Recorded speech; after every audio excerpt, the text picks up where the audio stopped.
Hey guys, it's Resha. So today's video is going to be my first video in my college series. As you guys know, I am a senior in high school, so I only have 2 more months left of high school and I'm done, and it feels so weird. It's surreal. It's really like crazy that I'm done with high school. Like, I remember my first day of high school. Like, I was wearing a coral shirt, blue jeans, moccasins. I had my hair like super like gelled and it was like really long.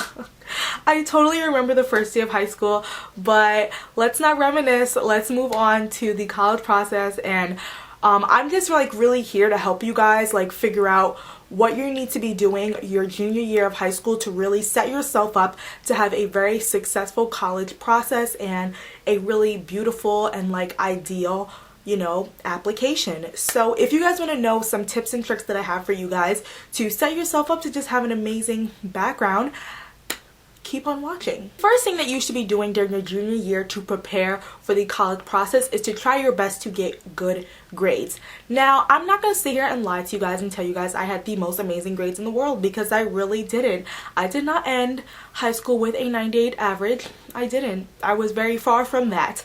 But what I can tell you guys is just to try to keep your grades up. Try to have at least an 85 or above average, because if you don't have at least an 85 or above, you're not going to be able to qualify for that many scholarships.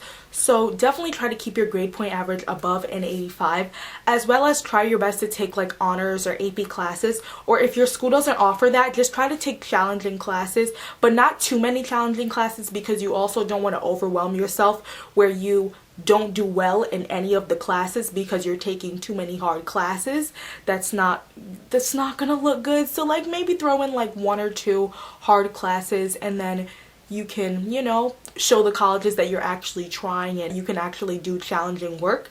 Just like, don't overwhelm yourself. I really don't need you guys to do that, because it's not the smartest thing, and I saw a lot of people do that and they did not end the, you know, school year well because they took too many hard classes. The next thing is extracurricular activities. I cannot tell you guys how important it is to do extracurriculars. You know, people used to say it's always those smart kids that get into like Harvard and Yale and Princeton and Brown. Yes, smart kids get into those schools, but you also want to be a diverse student as well. So if you do well in school, like you have a 98 average, I would also recommend getting into a sport. For example, volleyball, like I do, soccer, basketball, you know, do a club, do marketing club, yearbook, prom committee. And you know, when you're in those sports teams and those clubs, try your best to work extremely hard in them so that you can get leadership roles. For example, for me, I was the most valuable player on my volleyball team, and I also was a co-captain with my fellow captain. So it was 2 of us, so we were co-captains.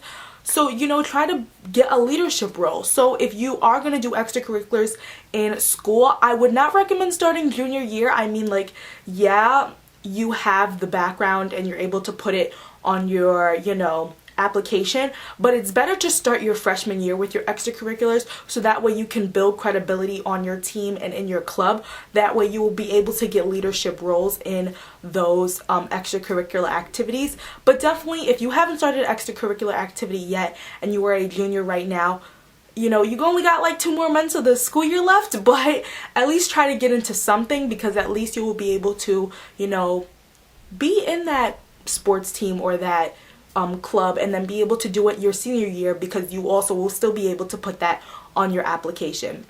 So definitely do that. Also, another thing with extracurriculars, if you guys do have a DECA or National Honor Society at your school, definitely join those. Those are very, very credible extracurricular activities, but you also want to make sure that you put something with a club or a sports team to show that you are a very diverse student, because DECA and National Honor Society are very academic based. I don't have DECA at my school, but I do know people that are in DECA, and I'm pretty sure it's academic based, but I'm not 100% sure because I don't know everything about it. But I do know that National Honor Society is very academic based, but you also do a lot of philanthropy, because I am part of National Honor Society at my school. And if you want, you should also try to be an officer for your National Honor Society, because that's awesome and that's such an amazing thing to put on your application for school. The next thing that I have to share with you guys, also if you wanted to know, I'm reading it off of a piece of paper, that's why I keep looking down. But the next thing is volunteer/work experience. You know, on your college application, they're gonna ask you if you have any like volunteer experience, if you have volunteered anywhere, and it's really awesome to put that down. Your local soup kitchens during the summertime. I know that in New York you can type in New York Cares on Google and a lot of things will pop up where you can help in homeless shelters and stuff like that. So definitely Google and find any, you know, places that you can volunteer in your area. I have a friend that volunteers at her local you know, animal shelter, and she also volunteers at the ASPCA. So definitely like look into volunteer work that has to do with your career, but also look into volunteer work to just show how you know, you're a caring and genuine person, that you really care for your environment and the people that have less than you, because that would definitely show towards the colleges and show, you know, when this student comes here, they're definitely going to, you know, actually work and try to build a community around the campus, as well as try to build a community within the campus as well. Work experience, it's really awesome to, you know, find a job, even if it's not like a real job, like find some internship that you can even do virtually. I know that I worked for Ceci magazine for a while when I was in high school, and then I also currently work for Trend magazine. You guys know I've been working with them since the beginning of the start of Trend magazine, and even though my Trend magazine work is virtual work, I still have work experience, and I still do have a pretty high position in the company, that I do have like a lot to say, and I have a lot of experience that I've gotten from that job, and I actually talked about Trend magazine in my college essay. So even your job can actually help you write your college essay and just help you stand out as a candidate as well.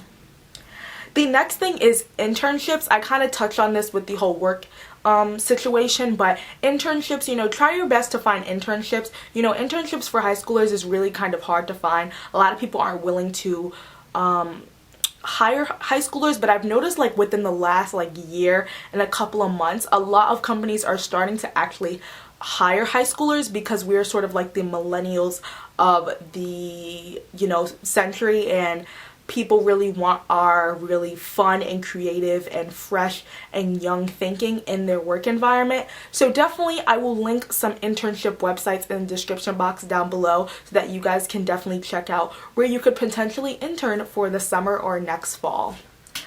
The next thing is SAT and ACT. If you have not taken the SAT or ACT and you are a junior right now, you really need to take it like right now. Make sure that you guys take it at least once before this year ends. You want to take it in at least June or even May. May or June is ideal. January was very ideal, because you would have been able to just really see like the format of the test. I do know that there is a new SAT, and I think that the ACT changed. Yeah, I'm pretty sure the ACT changed, but I know there is a new SAT, and that came out in March. So if you did take the new SAT, that's really awesome, and to just get yourself familiar with the format of that test. And if you took it in March, that's great. If you take it again in May, that's awesome. And to just retake the test over and over to make sure that you can do better and that you could even super score your scores, which is awesome. And the last thing is test prep programs. If you are not starting test prep right now, you really should be starting it. A lot of the test prep programs out here are really expensive, and a lot of people can't afford them, but one that I really do recommend is Princeton Review. Princeton Review actually has free ACT and SAT practice tests that you can take at their offices, and all you have to do is just sign up online, which I think is awesome, especially if you can't afford to actually, you know, go in and take their classes, because they are very expensive. You can just buy the Princeton Review book at Barnes & Noble's or your local bookstore and then study, and then you can just go into their office, and take a practice exam, and your test results are usually up on the website within like 2 to 3 days, which is really awesome, so you don't have to wait too long to see how you did, and you definitely can help yourself really progress in your knowledge of the test and getting familiar with how the test is formatted, as well as just seeing how well you do each time you take the test over and over again. So definitely check out Princeton Review, because I really do recommend them, and I think that it's really awesome that they give students that, you know, don't have the money to afford to take their classes the ability to still use their facilities and take their practice exams. So that's it for today's video. I really hope that you guys liked this college series video. Make sure to tell me in the description box down below what video you guys want to see next in this college series. I love you guys so much, and I will see you guys in my next video. Bye.